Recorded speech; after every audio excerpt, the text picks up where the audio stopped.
迎持续锁定新闻大白话，我是黄韵晨，来为您介绍这一节国际话题的来宾。第一位是我们的国际战略学者林玉峰，大家好，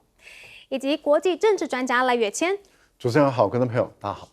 还有我们的淡大战略所教授李大中。主持人好，大家好。好，我们来看到中日僵局现在的最新战况是怎么样呢？北京又促日方以史为鉴，深刻反省，叫他老老实实的收回言论啦。哇，这个中国外交部呢又再次的开记者会，而且又在这个记者会上面是骂了日本4分钟，那内容是大同小异，说呢敦促日方以史为鉴啊，深刻反省啊，严肃对待中方要求，收回错误言论。但是现在怎么样啊？连日本国内也都有这个检讨高市的声音了吗？我们来看到这是一位国宝级的歌手，他也喊话要高市爽快一点。现在造成的结果好像在说，既然日本要增强防卫力，那么就算日本成为被攻击的目标也无所谓。这已经在煽动危机了，希望高市早苗爽快一点，赶紧转变态度。而日本的前议员也称，高市已经不具备首相资格了。来听他怎么说。私たちから考えてももう内政干渉するもんじゃないですよって言いたくなるような発言ですよね。私たちからすれば総理大臣の資格はもうこれでなくなったのと一緒ぐらいですよ。それぐらい重い発言です。あんなことは言っちゃいけないですよ。それから考えていくと高市発言というのを早く撤回、一日も早く撤回してくれっていうのが私たちの思いです。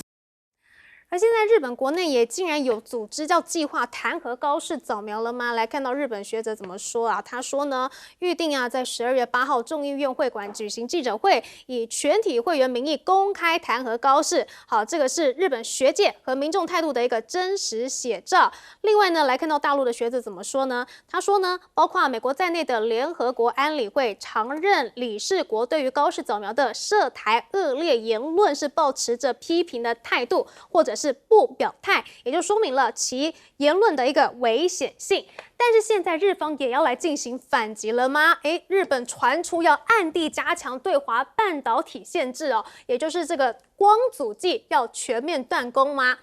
瑞银上个月发表报告说，日本政府计划对光阻等半导体的关键材料来实施出口配额制。那么今年对华的配给供应呢，要每年按照这个减少10到15%。那么现在呢，日本经济产业省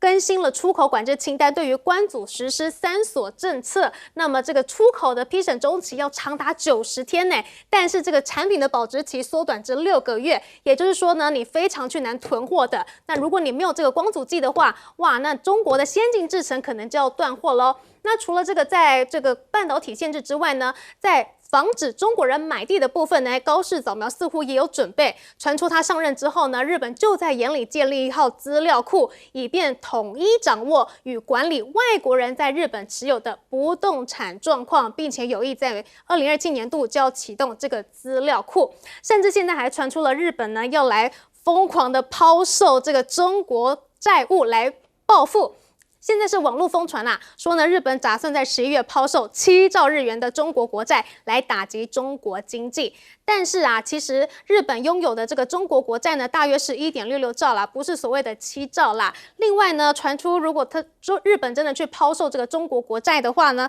可能会导致这个日币贬值，引发这个出口商的这个惨况。所以啊，这其实是一个自寻死路，也可能只是一个假消息啦。但是我们知道现在日本的经济不太好，那高市为了要这个救日本的经济，他也引述了这个动漫里面的经典名言，我们来看一下。サウジアラビアでは日本の漫画アニメが非常に人気だと伺いました。もう本日は「進撃の巨人」の有名なセリフを借りて私のスピーチの結びといたします。Just shut your mouth and invest everything in me。皆さんもう、お願いしたいことはお分かりだと思います。Japan is back。Invest in Japan。好，他引述的是《进击的巨人》啦。那我们看到这个漫画，也就是这个车力巨人，之前也被说，他们两个长相好像有一点像，所以他现在才用这个《进击的巨人》的台词，也是非常的幽默。不过呢，我们现在看到啊，其实日股的表现也是很不怎么样，因为现在呢急挫了1000点。那么高市早苗呢，它的安倍经济学也被说了，恐怕会难产，因为如果它要奉行安倍经济学的话呢，它应该要维持量化宽松的货币政策，那么日本就应该降回零利率才对。但是当前日本是完全没有施行这个安倍经济学的基础，因为10年前的安倍经济学呢，日本是处于一个通缩的状态，但现在是通膨嘛。另外来看到呢，其实现在日本的国内很多人都在反高市吗？现在传出呢，这个日本跨党派组织日中友好联盟已经向中方传达，希望今年年中呢可以派议员去访华。那么日本的经济团体联合会会长呢也说呢，希望能够去访问中国的请求，就是希望在现在中日这么紧绷的情况下，可以有所趋缓。不过呢，现在国内好多人都在反高市哦。高市有没有可能去低头呢？我们来请教赖教授。目前虽然有不同的组织、社团、党派，然后对于高市早苗的这个做法是不以为然，但是不要忘了，支持高市早苗的政党的比例还是高的，也就是说，在日本的政坛啊，我们看到。他的右翼的、中间偏右的，他们基本上还是支持高市早苗的，这第一个。第二个就是20岁到34岁的年轻人，高市早苗得到的支持度是高的，所以你把这两股力量加起来的时候，高市早苗他的声望还是高达70%左右，70%以上。然后有关于这个台湾有事就是日本有事的这个议题，就高达了52%了。也就是过了一半数。过去在他刚刚开始讲的时候，支持他的是48，反对的是44，然后之后就上升到52，所以这代表什么？代表在日本的一群中间的人士里面，他们本身对高市早苗的主张是不赞成的，也就是认为高市早苗说一套做一套，明明你主张的是一个中国政策。或者一个中国原则，你承认的是1972年中日的政治文件，结果你却又去干涉台湾的问题，然后介入中国的内政的问题，他们认为这是不以为然的。这股力量大概在3-4成左右。那这些人他们越来越发觉，就是说高市早苗的言论跟主张已经要把日本带向军国主义的一个趋势。例如说高市除了说要介入两岸之间的战争，要跟中国大陆交战以外，然后他们也发现他的无核三原则要废除，无核三原则要废除会使日本面临未来的核战的风险都在慢慢的在升高。另外他们也发现高市早苗现在把防卫预算本来在石破茂他的国防预算，他是要到2027年才逐步的逐年递增的，然后增加到2%的 GDP。但是高市早苗突然间加速，在今年就直接用特别的国防预算增加到2%的 GDP， 也就是将近1000多亿美元以上。那这样的一个不断的扩充军费，不断的在挑衅两岸之间的关系，中日之间的关系。那我们也看到了中间的这些选民，他们不以为然，而且很多的财团，他们也越来越感觉到，这样的话会让他们本身的经济发展。事业的发展会受到很多的冲击，可是两股力量在拉扯，两股力量在拉扯的时候，那我们再来看看外交的力量。G7 也就是日本的盟国G7， 他们从组建以来一直到现在，欧洲、美国的这些国家，在这一次高市早苗主动挑起来挑衅中国的时候呢，其他的6个国家没有一个国家站在日本这边，这个是。很让这个日本，也很让日本的右翼很惊讶的，尤其他们最惊讶的是，连美国都没有明白的站在他这边。美国虽然川普打电话给他说，你不用收回你的话，但是他说你不要影响到我跟中国大陆的关系。那这些动作其实都让这个高市早苗处于一个相对来讲在外交上也孤立的一个情形。所以高市早苗从他讲完话，再跟这个川普讲完话以后，他有没有收敛？没有。表面上他好像说他没有立场在讲台湾的事情，但是他当天又抛出一个新的话题，就是旧金山合约的问题。旧金山合约被很多台独的操作，说台湾地位未定论，而且是大陆跟台湾都没有参与旧金山合约，而且都不承认它的合法性的情形下，你看他却引用了这个。另外我们刚刚讲的，他把防卫经费增大了。第三个就是他在前一段时间，就前几天，他又在东京的这个所谓的领土主权的博物馆里面，又展示出钓鱼岛的3个文件。那很明显的，他的动作都是在激怒中国大陆，所以我看起来是高市早苗是一路要硬到底，那看到最后他能不能撑到底了？的确，高市的动作真的是越来越硬了吗？我们来请教林玉芳委员。这次的中日的这个斗争不太容易平息。因为这次已经碰触到这个所谓的民主主义的问题，而且对于高市早苗来讲，其实他是试图缓和情势说他在11月21号在他官邸接受记者访问的时候，他特别提到说，他的口气说上个月底我跟这个习近平大概确认了所谓的战略互惠的关系，而且要走向这种稳健的有建设性的关系，这个方向是不会改变的。他特别强调了这一点，然后他接着说，这个所谓的这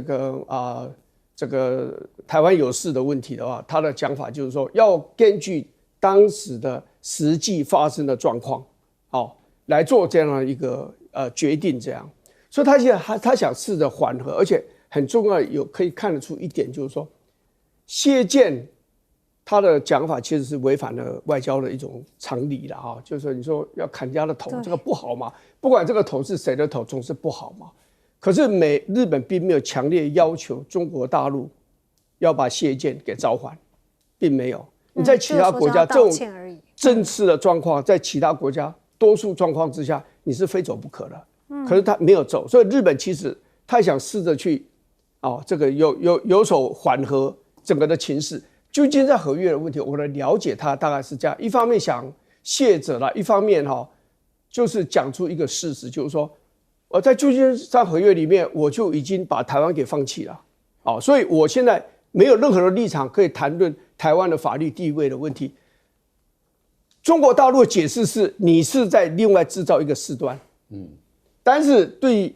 这个日本来讲，他可能认为就是说，我就是找出一个理由，就是说我没有立场讲，你们也不要问我，我也没有办法答。所以台湾的问题，他想把它冷却化，我没有立场谈台湾的法律地位的问题。他可能认为这样，他的出发点是这样。对，我认为啦，但是他讲这句话进一步激怒了这个北京，所以就双方之间民主主义的这样的一个对冲啦。按你说他会不会改变？他虽然一边讲说，跟习近平谈到什么战略互惠关系的推动的问题，可是他还讲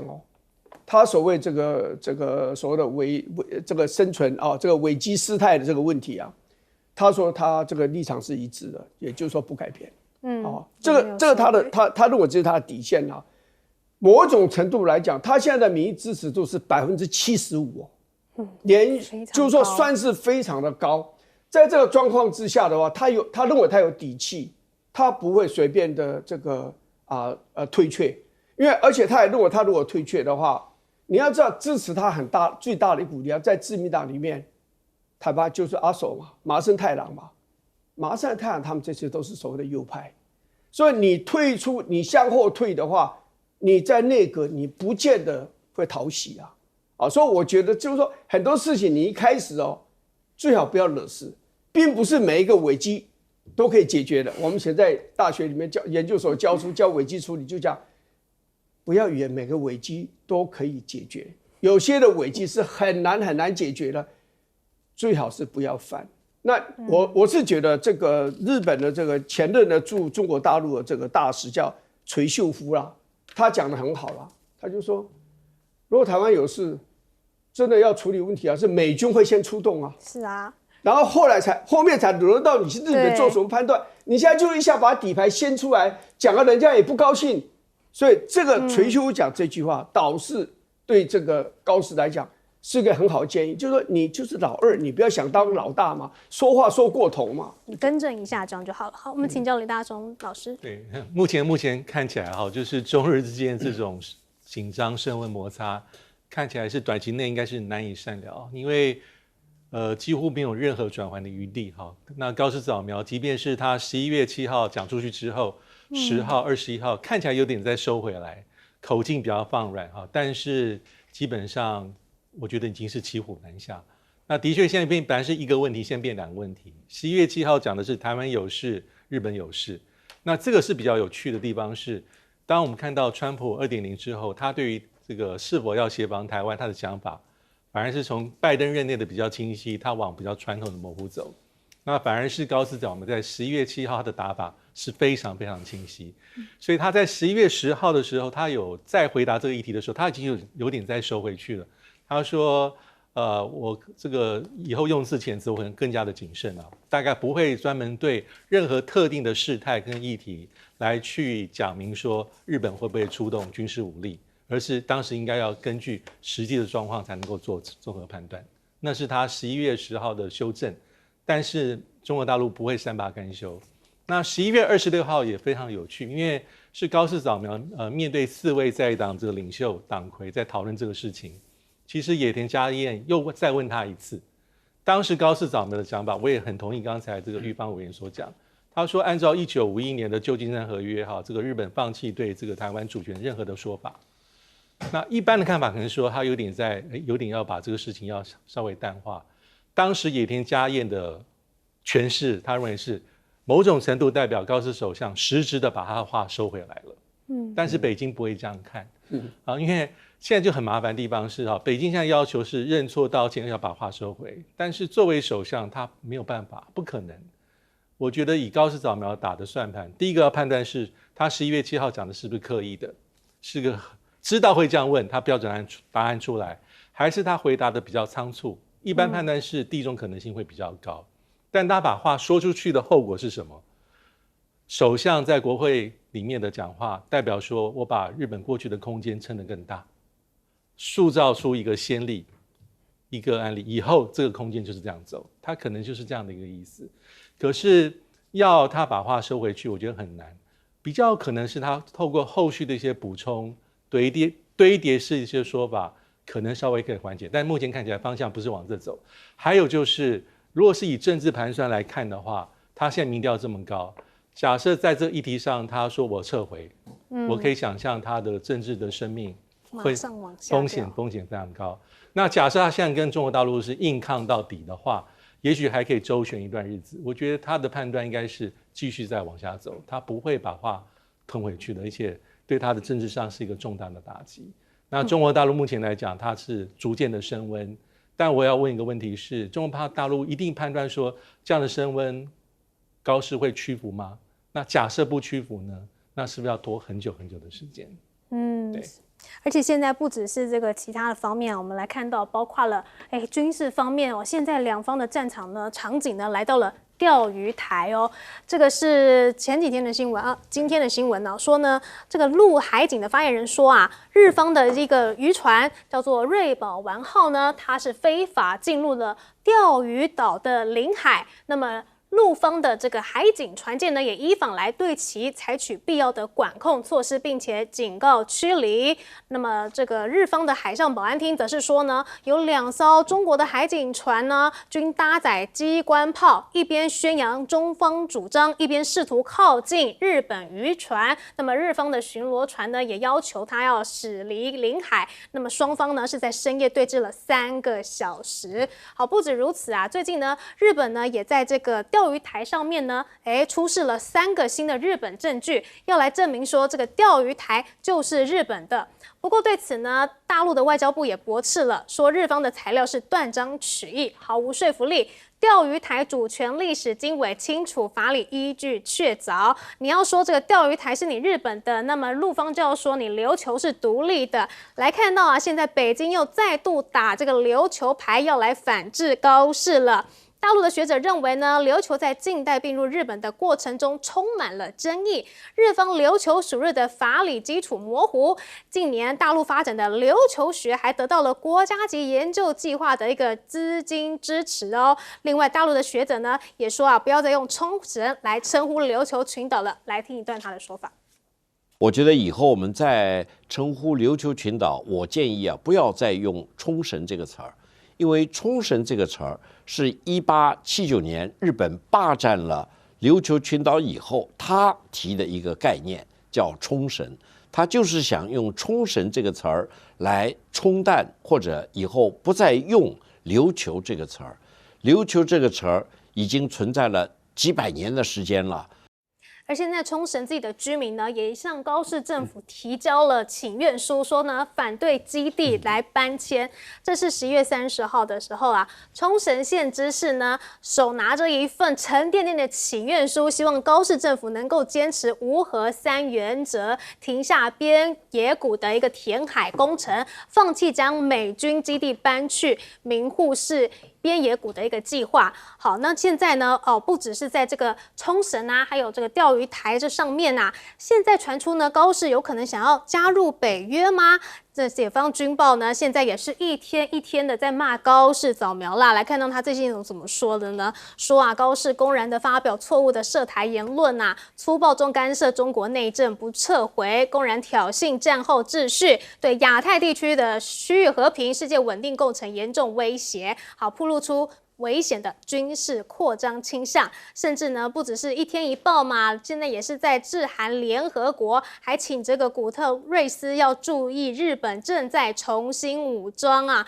说呢呼吁这个古特瑞斯让他去盯着日方，向国际社会完整准确的回答在台湾问题上的对台立场到底是什么。好，我们刚刚说到了，现在这个高市有可能想要加入北约吗？怎么说呢？因为呢，他同意他去跟北约的秘书长通话，同意推动合作来迈向新台阶。他说啊，这个欧洲、大西洋和印太地区的安全密不可分，日本和北约的合作关系呢是具有战略的重要性的。而北约的秘书长吕特也是对此表示赞同的。而其实啊，北约在2023年的时候呢，就考虑要对日本来开设办事处，在2025年的时候受到了其他国家的反对，因此计划告吹了。但是石破茂在2024年的时候是再次提出了亚洲版北约的这个计划。现在呢，日本的自卫队呢也首次亮相了北约的一个欧洲行动哦。日本的陆上自卫队第1空降旅呢，参加了上个月7号到28号在意大利举行的一个北约联合空降训练演习啊，象征着呢，日本将军事行动的范围给扩大到了亚太以外的地区。好，那我们就来看到了，现在呢，这个钓鱼台已经成为了中日对抗的一个最新的场域吗？我们来请教赖教授。钓鱼岛，日本，我个人的推断了哈，我的推断是认为是高知早苗的第3个步骤啊，就是先台湾有事，再来旧金山合约，接着就是提到了钓鱼岛的问题。为什么？而且这是故意的，设计好的。因为在上个礼拜啊，他突然间在东京的一个所谓的日本的领土主权展示馆，突然间增加了3个文件。这个3个文件啊，就是有关于钓鱼岛的主权的片段的一些文件。那当然，由于日本想尽办法只能搜出这3个片段的文件，那就跟大部分的文件是完全相背离的。在这样的一个情形下的时候，我们看到了几天之后啊，日本的这一艘渔船，就是我们所谓的瑞宝丸号，就突然间进入了这个钓鱼岛的这个海域12海里里面。那这个就是有意为之，因为过去日本的渔船已经不太敢再进去这个海域了。为什么？明明知道大陆的海警船是不停的在这个地方巡逻，而且呢，前几天大陆的海警船才进入12海里，怎么你这个渔船就跑进来了呢？那当然，大陆的海警船就要把它扣押。那日本的这个海上保安厅就想办法掩护，让这艘船能够逃走哈。那最终这艘船就逃走了，但是大陆这次出动的海警船是2个海警船，有武装的，另外2个海警船是在旁边是保护的，也是有武装的。所以我们看到，在这样的一场游戏之后，日本马上就对外宣布说中国的海警船进入日本的12海里的钓鱼岛里面，大陆就说这是我们的海域，怎么是你家的海域？而且我驱赶你或者逮捕你的渔船是天经地义的事。接着我们要看的是什么？为什么突然间日本人要做这个事？对啊，其实最主要的就是因为在上礼拜啊，应该是上礼拜啊，美国他又重新宣布美日的安保条约继续有效，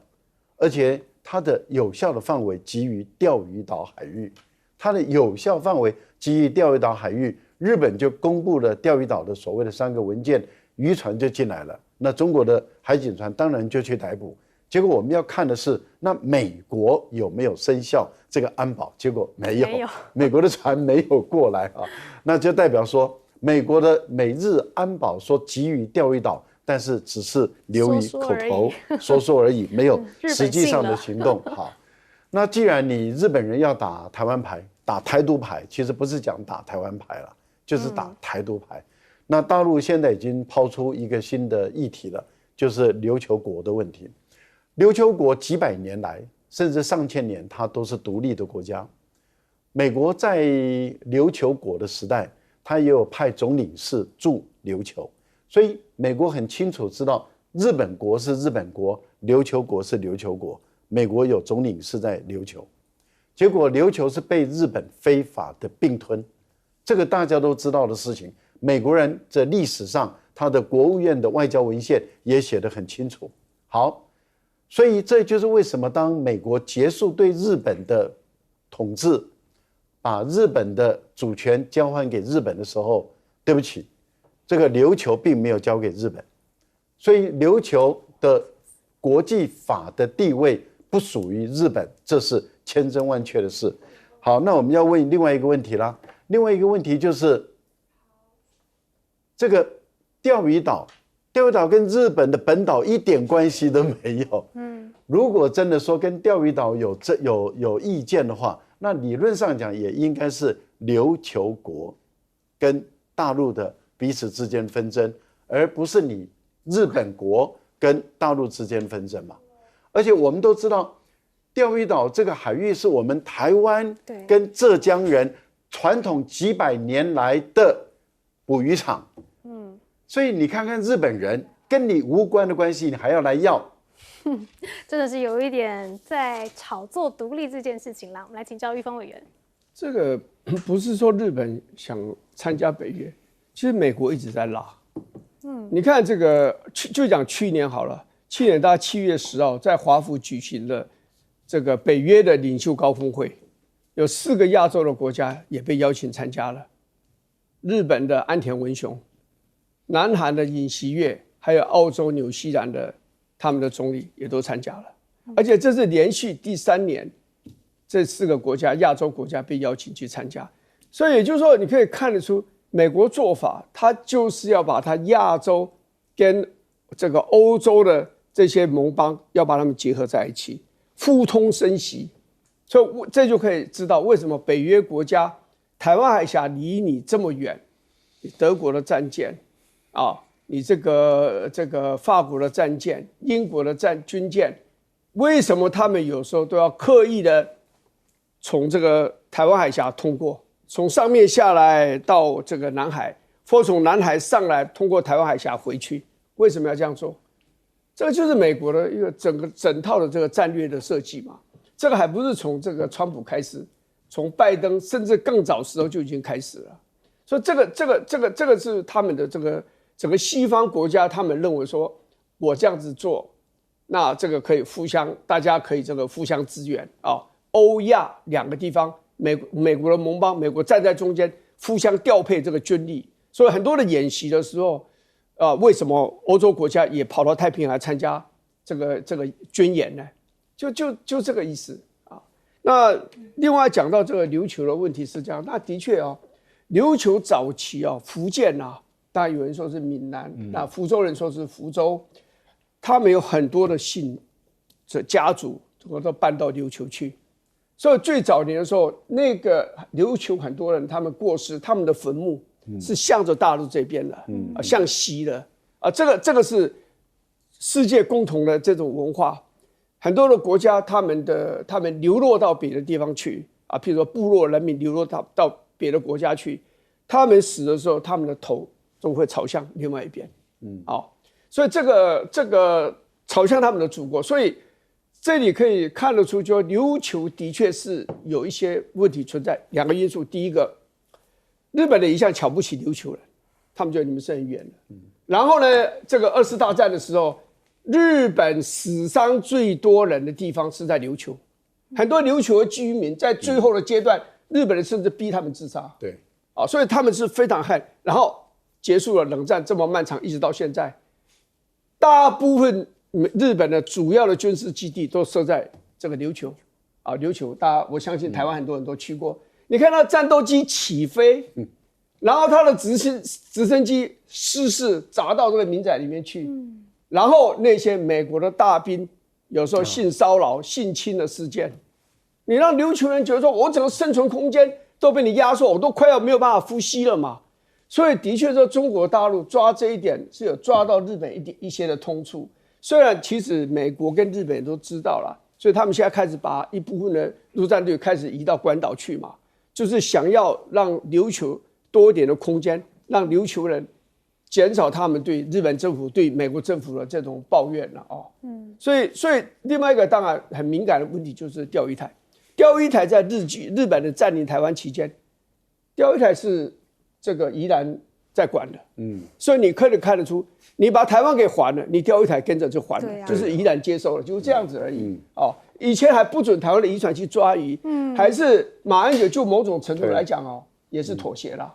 你不谈主权了吗？可是某种程度，你这个默认主权属于日本，你知道这一点严格讲起来是有问题的啦。就是那你这个像这个钓鱼台附近的海域，大概4000多平方公里的地方，让台湾渔船可以去抓鱼，满足了渔民的需求，但就某点来讲，主权你就等于让渡了你的主权给日本人。所以马英九这个做法是褒贬各半啦。好，李大双老师。高市早苗首相才跟这个北约的秘书长吕贺通话，说要加强双方合作。现在重点是就像刚才委员所提到的，在拜登任内特别明显因为拜登希望是打破美国这个战略的区域就是印太地区，照理说应该是美国在这边的盟国韩国日本澳洲这样的国家，还有菲律宾是主角。那在这个跨大西洋就在欧洲地区跟北美，基本上美国有非常重要的北约。但是拜登任内做了很多的一些动作，比如说刚刚讲的会邀请在亚太地区的国家参加北约的一些盛会，也邀请像韩国、日本参加这个北约的这网络安全的演习。那甚至到在2022、2023年的时候，有传言说北约可能会在日本设立所谓的办事处，但是后来是无疾而终。为什么？谁反对？法国反对。马克宏有意见，他说按照这个北大西洋这个公约还最基础的北约的精神，还是有地理区的范围这地理区是欧洲跟北美为主，他不希望让大家有感觉说北约要把他的这个防御的优先的次序跟资源弄错地方，所以后来是无疾而终。但是在拜登任内，把这2大区域凝结在一起是他的一个策略，但川普目前我觉得比较还不那么明显。几个月前曾经有外媒报道说，以目前美国国防部重要的人士柯伯奇他的一个主张跟看法，他认为说北约就是北约，把你的事情管好，最重要就是欧洲包括俄乌战争等等等等。在印太地区呢，他比较没有注重，认为是应该是美国跟印太地区里面美国的盟国，比如说韩国，你可能防卫范围扩大到台海，我们之间来做协调。所以会不会像过去拜登任内，他基本上是非常热见或是鼓励敦促这些北约的盟国包括德国、法国也包括英国，你们可以在南海做自由航行台海自由航行。目前看起来川普好像没有那么积极在推。至于亚洲版的北约那是石破茂在推的，上任1年之内他做了很多都在演你了，但可不可能？非常困难，有点超乎现实。有的话早就成立。北约是一个非常凝聚的这个集体防御的机制，高度的制度化，有潜在的假想敌，而且基本上各个国家是要奉献的，有安全的承诺。里面意思是说你的任何的会员国按照这个第5条的规定，只要任何国家被侵犯的话，视为对北约全体国家的侵犯，要有个集体的反应。这样的设想有办法在今天亚洲成立吗？所以老实说，当石破茂提出这样主张的时候，最有趣的地方是当时的美国亚太驻青康达说，这个讲得过早了，就是美国其实基本上对这个事情是没有任何兴趣，在去年的时候。好。好，接下来我们来看到啊，哇，川普上任了之后呢，是不是把美洲给搞得一团乱呢？首先是当初跟这个美国最好的加拿大，现在啊，竟然是逐渐的和美国脱钩了。那么加拿大呢，也将要加入欧盟的军事采购基金。刚才说到北约啊，那现在呢，加拿大也要加入欧盟了吗？好，欧盟27个成员国呢，正在加强国防支出，而加拿大已经完成了加入欧盟军事采购基金的谈判，将成为首个非欧盟国家加入欧洲安全行动。好。现在啊，就是因为这个美国跟加拿大关系不太好啊，尤其是这个关税的情况嘛，那加拿大的钢铁巨头呢，现在也是裁员了近4000人，近40%，有超过1000人都丢了饭碗。而这个时候啊，美国的国防部长，也就是战争部长啦，赫格塞斯，竟然还去把加拿大一个著名的儿童绘本乌龟变成一个好战分子，竟然是拿着这个枪来去扫射啊！他呢恶搞了一个叫做加拿大儿童绘本富兰克林龟的图片，改造成手持火箭筒的士兵，书名呢改成富兰克林打击毒品恐怖分子，就是在说美国要去打击委内瑞拉扫毒啦。好，就说到美国跟委内瑞拉的关系，现在川普也要召开国安会议，未排除出兵委内瑞拉。好，川普1日将在白宫召开国安团队，针对委内瑞拉的下一步行动，未排除派遣地面部队的可能。而至于委内瑞拉的总统马杜洛，他在消失5天之后呢，11月30号在首都的咖啡颁奖典礼上现身了，带领群众高喊经济坚不可摧，无法撼动，无可匹敌，结束各界对于他已经逃亡的一个猜测。不过现在我们来看到，另外呢，美国跟洪都拉斯的状况是怎么样？我们知道现在洪都拉斯正在选举嘛，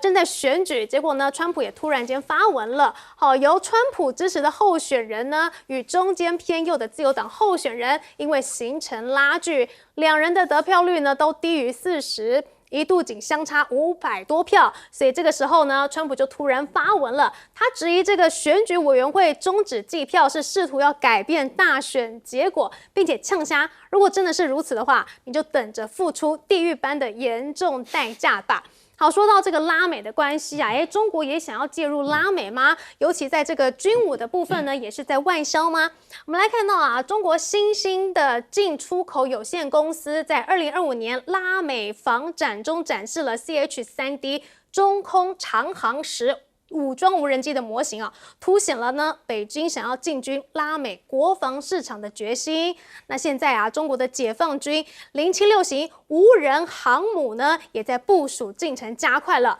这个是上海海事局发布了一个航行警告，说有一艘大型船舶于周5呢，从沪东中华造船厂出发，公告并未指明这个舰艇的名称，但是大家都认为这是四川号，也就是076型2栖攻击舰，是在上海头一艘的造船厂来新建并且停泊的。好，另外来看到啊，这个中国的消费级外骨骼机器人呢，现在也是拿下了海外很多的订单呐，而且这个机器人不只是用在军事哦，也是可以拿来就是医疗级啊，或者是工业级。那现在呢，甚至它的产品价格已经下探到了这个1000元级哦。那么它的全球的销售额预计呢可以突破40.4亿美元。哇，中国是不断的在外销自己的国防啊，或者是科技。那现在呢，这个 AI 竞赛竟升温了，那么华府呢也研拟要来联手8国来强化这个关键矿产的部分。这项提议呢，这12月12号要推动，届时呢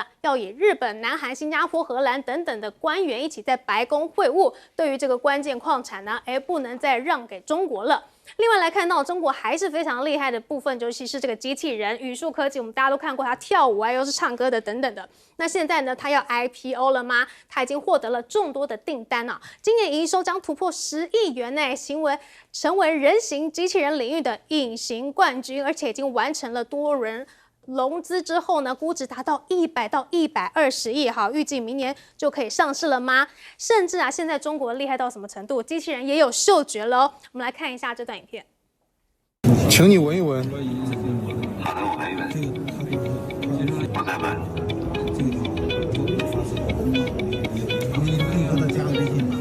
这是我常喝的橙汁。这是不是？橙汁。那混在一块，它能闻出来吗？混一块也可以闻出来，只要你的特征性有就行。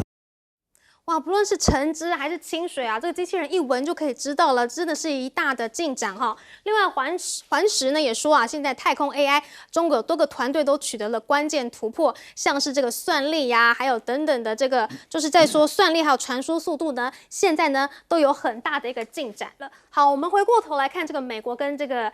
美洲的关系啦，尤其是跟加拿大的部分啦。我们先来请教这个赖岳乾教授。加拿大原本它是完全依赖美国啊，他认为依赖美国可以得到很完整的保护，而且呢也可以让他的经济无忧无虑啊，所以他的这些大宗物资啊、能源啊都是卖到美国去，那也让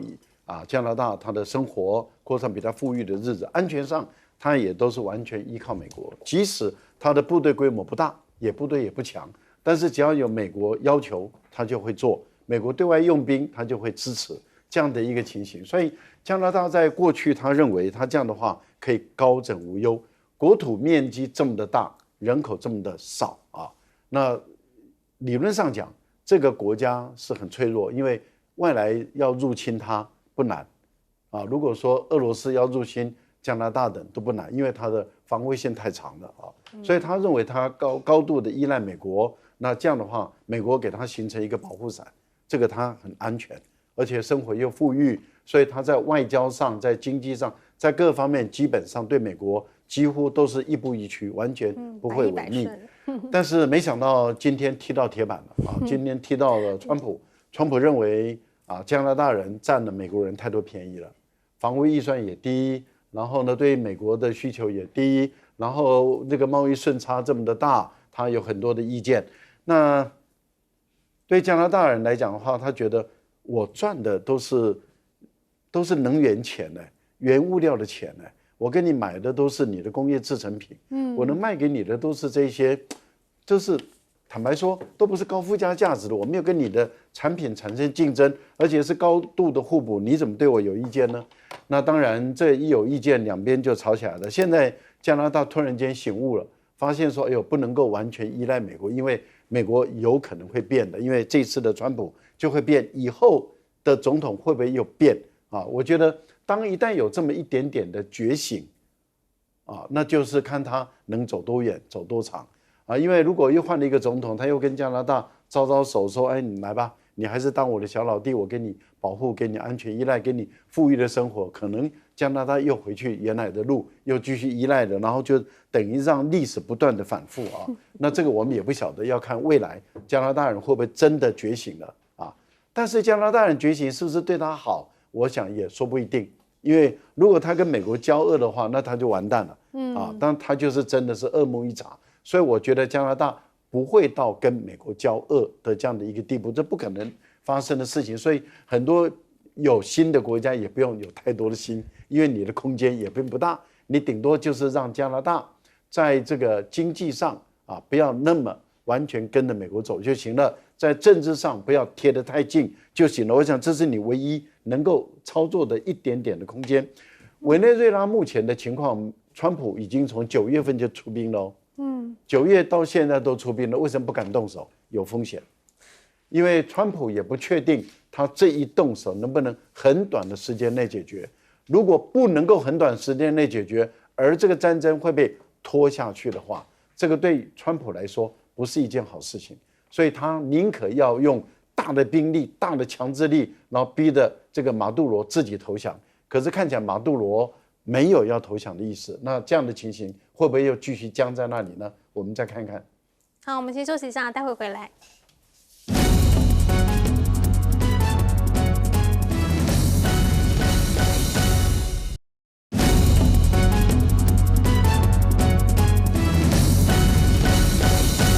川普上任之后，真的把美洲搞得一团乱吗？请教林玉芳委员。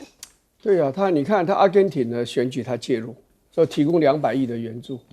所以呢，阿根廷选出一个他喜欢的总统候选人。洪都拉斯，你看他也介入，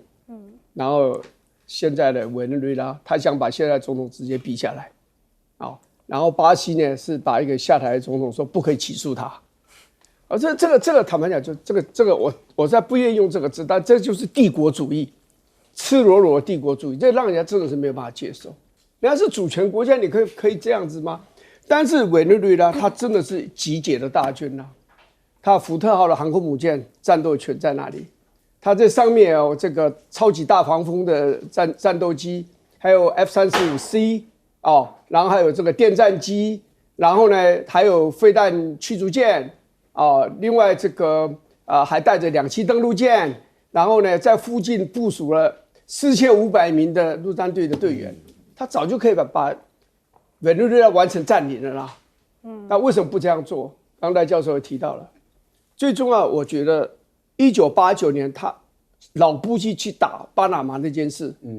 有让美国人这个心里得到一些的警惕。那次的战争，美国人认为说我去手到擒来，这些人都投降嘛，对，就美军死了23名，然后呢，非军人大概可能是中情局的人死了3名，所以一共死了26名。对美国来讲，那你去打未来去打其他的国家，有没有可能死更多人？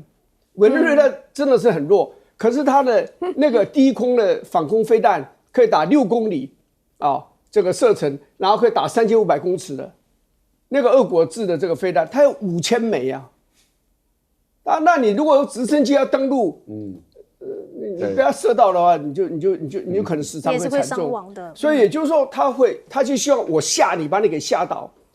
川普就是喜欢打梭哈的人嘛，用吓把你吓倒就最好了嘛。结果现在没有吓倒，这次看起来没有那么简单，所以这个事还有点拖，就像中日关系一样，还有点拖一阵子了，在尘埃落地以前。好，我们先休息一下，待会回来。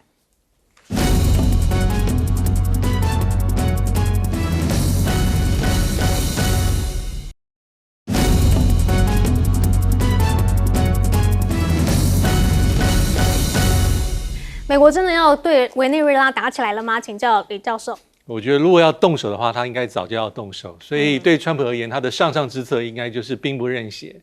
因为11月28号，当时《纽约时报》有个报道说，他说川普已经跟马杜罗通过电话，在当时双方都没有证实。可是前2天嘛，川普自己讲说，我打过电话，而且我叫他说，如果你为了自己安全，我劝你赶快跑路。他非常直接啊，直截了当的跟马杜罗说，你最好走。所以他的上之策就是你自己退位，你流亡，但是可以谈哦，可以谈你光荣的这个下台，甚至可以保护你身家性命的安全，甚至是一些财产的安排，这有可能。那再往中走的话，就是很小部分的这个军事武力了，但是这些都有风险。假设你要出动特种部队或是一些击杀斩首，还是国际上会有一些这正当性的问题。那如果你是要大规模的出兵，那风险更大，因为美国是有出兵过，刚刚讲到海地跟格维纳达，就是在1980年代，有一个1994年案例比较像现在，就当时的海地，当时克林顿总统是要出兵的，而且就像现在一样，外海已经有这个2栖攻击舰在集结，几千名的美国士兵陆战队，但是当时是有一位自动请缨去做谈判的，叫做前总统卡特。